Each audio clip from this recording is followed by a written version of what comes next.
I mean, you've mentioned a lot of things here in the last couple of breaks. You've talked about linking arms. You've talked about working together. You've talked about praying. You've talked about informing yourself. Watching for the record certainly makes sense.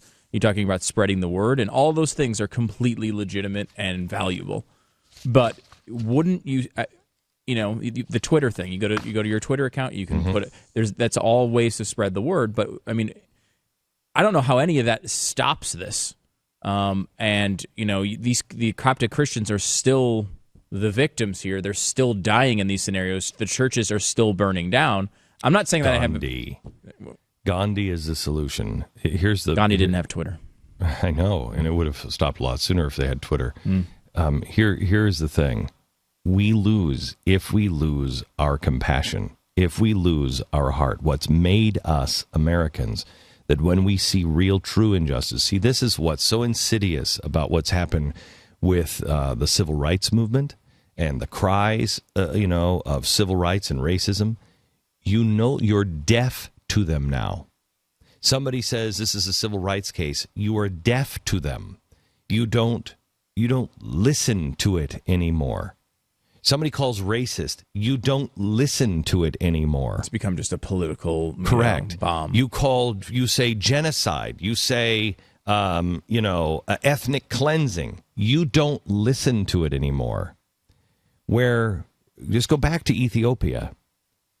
When we saw the pictures, Americans responded.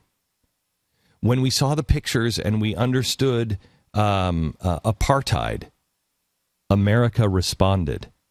The West responded. What stopped apartheid? The Muslim nations? Russia? China? What stopped apartheid? The West. How did they do it? With guns? Nope. We cared.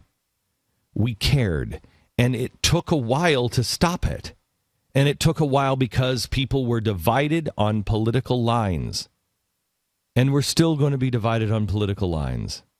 Because there's so much lie, there's so many lies and poison. And that's why I'm saying, if you need to hate on me to be able to get a big crowd, and I can't stand with you because you listen to Glenn Beck, you say, I know that guy's a monster, isn't he? Do it. Doesn't matter. Just get people to see the truth of what's really happening. The media is not showing this. If the media was really behind this outrage, here's what they're going to get behind soon. They're going to get behind the so-called genocide in Syria. But you have all bad guys in Syria. It's all bad.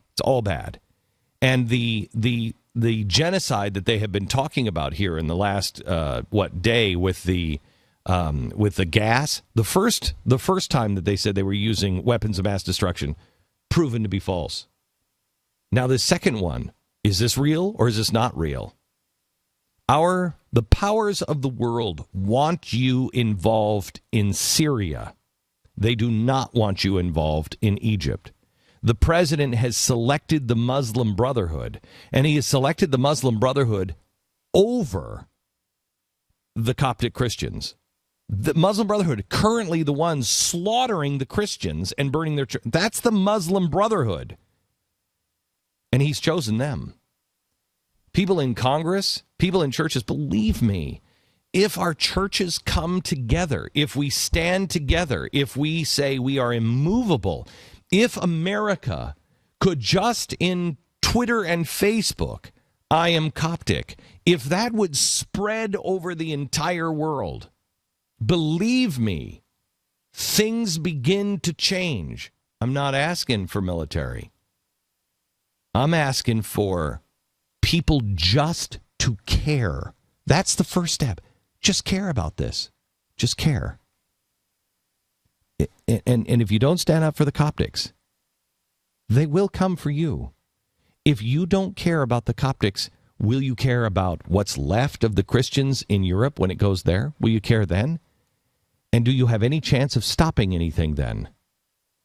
Because you'll lose Europe. You start killing the Christians, the next thing they do is they kill the Jews. And the media will care about that. But they'll say that the Jews are gassing or killing or whatever the Palestinians, and they will ramp the rest of the world up.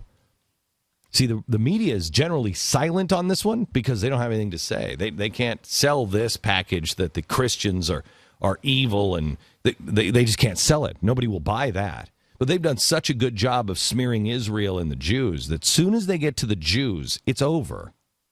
And soon as that falls, you get Syria to fall, then you get Turkey to fall. You have Egypt under control. You've wiped out the Christians and made everybody totally afraid.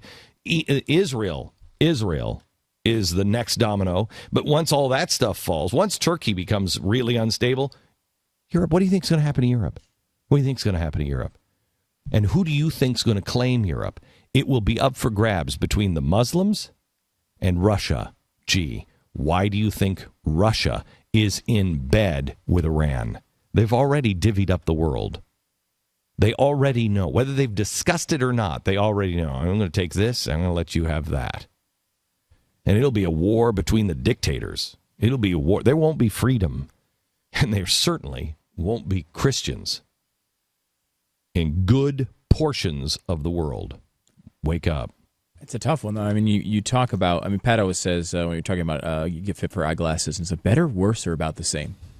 Is it better, worse, or about the same? If you take American troops all out of the Middle East, the lives of the Christians left there, better, worse, or about the same? I mean, it's not going to be a positive development. Do you remember what I said 7 years ago, 10 years ago, when we were probably 10 years ago now, maybe even longer, what I said about Iran? If you don't stand firm and get them off this course right now, if the world doesn't stand united against them, no troops, stand united against them and punish them deeply, apartheid. If you don't do it, there's going to come a time you won't be able to do it. You just won't be able to do it. And by that time, there are no good options left. When Mubarak was falling and I said, don't take him out, don't take him out. I know this sounds like I'm standing up for a dictator. Don't take this guy out because you're not going to like your options afterwards. We're there. There are no options left. Protect the homeland because you're running into the last days of protecting the homeland.